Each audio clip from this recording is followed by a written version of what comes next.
오늘 이 새벽에 하나님께서 우리에게 주시는 하나님 말씀은 창세기 41장 37절에서 49절까지 말씀입니다. 저와 여러분이 한 절씩 나누어서 교독합니다. 바로와 그의 모든 신하가 이 일을 좋게 여긴지라.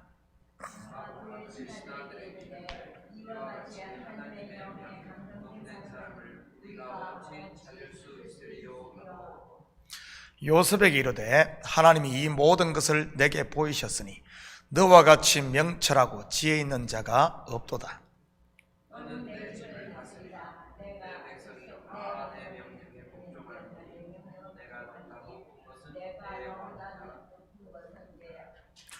바로가 또 요셉에게 이르되 내가 너를 애굽 온 땅의 총리가 되게 하노라 하고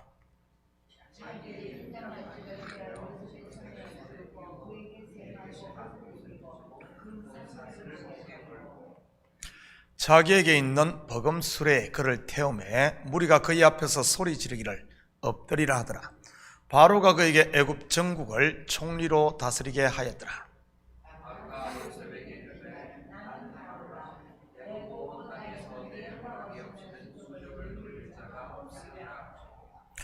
그가 요셉의 이름을 사브낫 바네아라 하고 또 온의 제사장 보디베라의 딸 아스낫을 그에게 주어 아내로 삼게 하니라.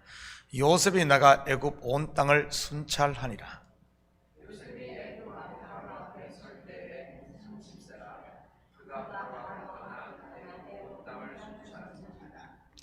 일곱 해 풍년에 토지 소출이 심히 많은지라.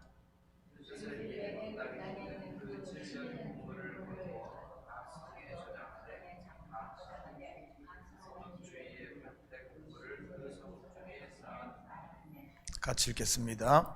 쌓아둔 곡식이 바다 모래같이 심히 많아 세기를 거쳤으니 그 수가 한이 없음이었더라. 아멘. 좋은 아침입니다. 애굽의 그 어떤 현인과 술객들도 풀 수 없었던 이 바로의 꿈을 요셉이 해석을 해줍니다. 구속 역사로 말하면 임봉된 두루마리에 인을 떼는 것이지요. 그러자 하나님의 미스터리가 풀립니다. 바로 요셉을 통해 말이지요. 무슨 말입니까? 예수 그리스도께서 이 땅에 오시자 구약의 비밀들이 전부 풀린다는 그런 말입니다. 바로 독생자 예수 그리스도를 통해 완성될 하나님의 나라 말이지요. 그것도 율법의 의가 아닌 하나님의 은혜로 주어지는 구원의 비밀 말입니다. 결국 바로의 꿈을 해석하고 거기에 맞는 대안까지 제시한 요셉은 애굽의 총리로 세워지게 됩니다. 42절 43절입니다. 자기의 인장 반지를 빼어 요셉의 손에 끼우고 그에게 세마포옷을 입히고 금사슬을 목에 걸고 자기에게 있는 버금술에 그를 태우매 무리가 그의 앞에서 소리 지르기를 엎드리라 하더라. 바로가 그에게 애굽 전국을 총리로 다스리게 하였더라. 형들에게 팔려 보디발의 종이 되었다가 보디발의 아내의 모함으로 인해 감옥에 갇혔던 요셉. 그 후 쓸모없던 관원장의 꿈을 해석해 주므로 한가닥 희망을 가졌지만 그 희망마저 다 사라진 2년이 지난 후 그는 결국 애굽의 총리가 됩니다. 그러자 바로는 자기의 인장 반지를 빼어 요셉의 손에 끼우고 세마포옷을 입히지요. 어디서 본 모습 아닙니까? 예수님의 비유에 나오는 잃었던 둘째 아들이 돌아왔을 때 아버지가 취했던 행동 아닙니까? 물론 이것은 1차적으로는 죄인들의 손에 팔려 십자가에 달려 죽으시고 무덤에 장사되셨다가 3일 만에 부활하셔서 하나님 우편에 앉은 예수 그리스도를 예표하는 것입니다. 그리고 율법의 저주에 팔려 죄의 종이 되어 사망의 음침한 골짜기에 있던 마른 뼈와 같은 우리가 예수 그리스도의 보혈의 피 공로로 하나님의 자녀가 된 모습이기도 한 것이고요. 저와 여러분의 손에 하나님의 인장반지가 끼워져 있고 세마포옷이 입혀져 있음을 믿으시기 바랍니다. 그렇다면 이것이 상징하는 것이 무엇이겠습니까? 바로 권세가 주어졌다는 의미입니다. 마태복음 28장 18절에서 20절입니다.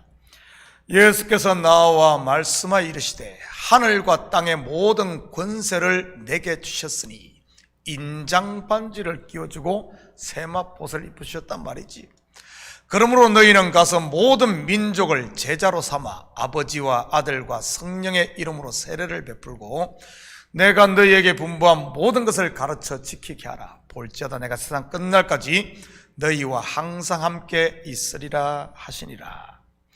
여러분은 하나님께서 주신 인장 반지를 사용하고 있습니까? 아니면은 장식용으로만 가지고 있습니까? 아무리 큰 권세를 준들 사용하지 않고 땅에 파묻어 둔다면 그것은 무용지물이 되고 말 것입니다. 그리고 그 권세를 잘못 사용해도 마찬가지인 것이고요. 그렇다면 하나님께서 성도에게 준 권세는 어떻게 사용하면 되는 것일까요? 분명 요셉은 그 권세를 하나님께서 바로에게 준 꿈 곧 언약의 성취를 위해 사용을 했습니다. 7년 6년 동안 애굽과 아버지 집을 구원하는 일에 말이지요. 바로에게 꿈을 주시고 요셉을 통해 그것을 해석하고 대안을 주신 하나님의 뜻에 합당하게 말입니다. 모든 민족으로 제자를 삼아 아버지와 아들과 성령의 이름으로 세례를 주고, 무슨 말입니까? 모든 민족으로 제자를 삼으라는 말은 유대라는 이 바운드리를 무너뜨리라는 말입니다. 왜냐하면 예수님 당시 제자들의 사고는 유대인과 이방인이라는 이분법 속에 갇혀 있었으니까요. 영적으로 보면 자기라는 틀에 갇혀 있다는 그런 말입니다. 자기의 틀을 깨는 것, 자기를 부인하라는 말이지. 그래서 하나님의 권세는 가장 먼저 자기를 부인하는데 사용해야 하는 것입니다. 다른 사람 위에 군림하고 다스리는 것이 아니라 말이지요. 그럴 때 제자를 삼을 수 있는 것입니다. 그런데 이 제자는 내 제자가 아닌 그리스도의 제자를 만드는 것입니다. 왜냐하면 제자에게 아버지와 아들과 성령의 이름으로 세례를 주어야 하기 때문입니다. 내 이름으로 세례를 주는 것이 아니란 말이지요.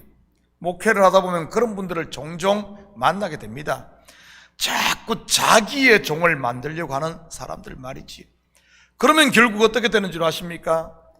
그것이 결국에는 당이 되고 그 영혼을 죽이게 됩니다. 물론 자신도 마찬가지인 것이고요. 성경에 보면 바리새인들이 그렇게 하지 않았습니까? 제자를 삼아서는 결국 배나 지옥 자식이 되게 만드는 것 말이지. 새로운 성도가 오면 반드시 교회에 정착하도록 해야 하고, 교회에 잘 정착한 성도는 또한 하나님의 말씀을 붙들도록 해야 하는 것입니다.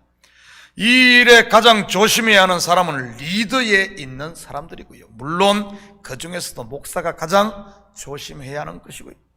저는 우리 모든 식구들이 우리에게 주신 권세를 잘 사용하셔서 잃어버린 주의 백성들을 찾아 주님께로 인도하는 하나님의 일꾼들이 될 수 있기를 축복합니다. 45절입니다. 그가 요셉의 이름을 사브낫 바네아라 하고 또 온의 제사장 보디베라의 딸 아스낫을 그에게 주어 아내로 삼게 하니라. 요셉이 나가 애굽 온 땅을 순찰하니라. 성경에 보면 새로운 이름이 주어진 경우들을 많이 보게 됩니다. 새 이름이 주어졌다는 말은 새 신분의 사람이 되었다는 의미고요.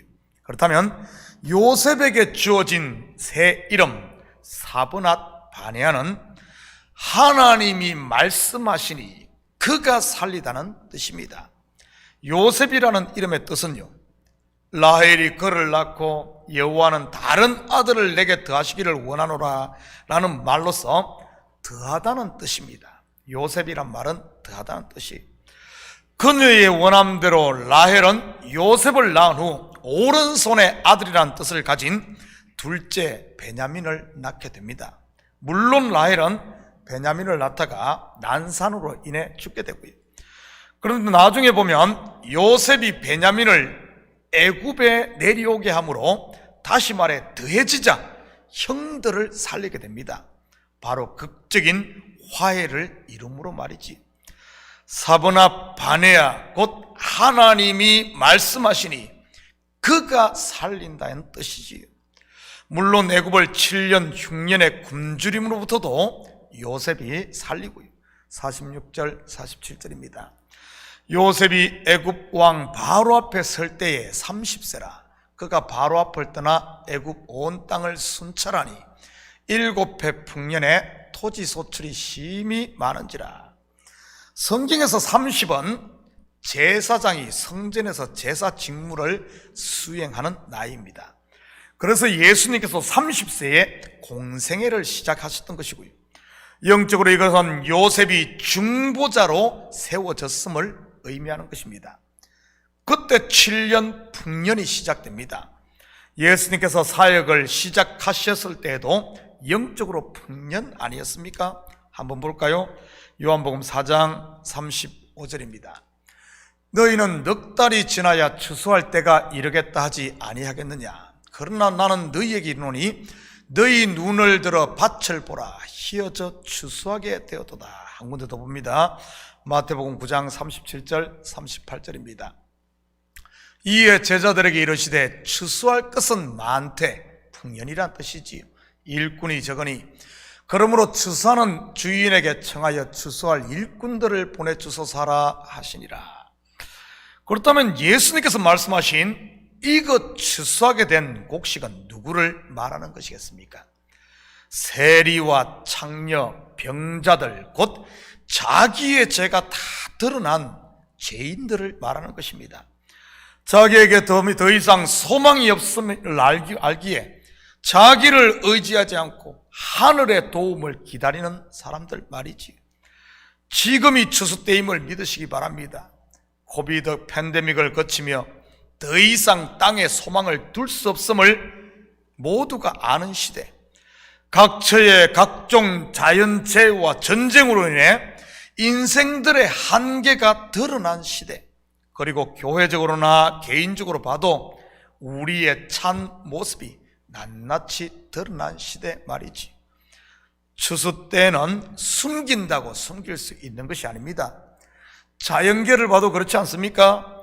봄과 여름에는 꽃과 잎으로 인해 열매를 제대로 알 수가 없습니다.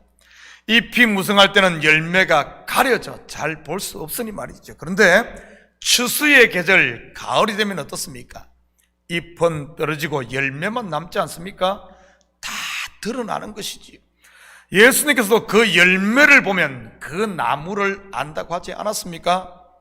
나에게 맺힌 열매가 성령의 열매입니까? 아니면 육체의 열매입니까? 성령의 열매가 맺혔다면 하나님께 영광을 돌리시고, 그리고 육체의 열매가 맺혔다면 십자가 앞에 엎드리시면 됩니다. 그러면 회개의 열매를 맺어 성령을 선물로 받을 테니 말이지.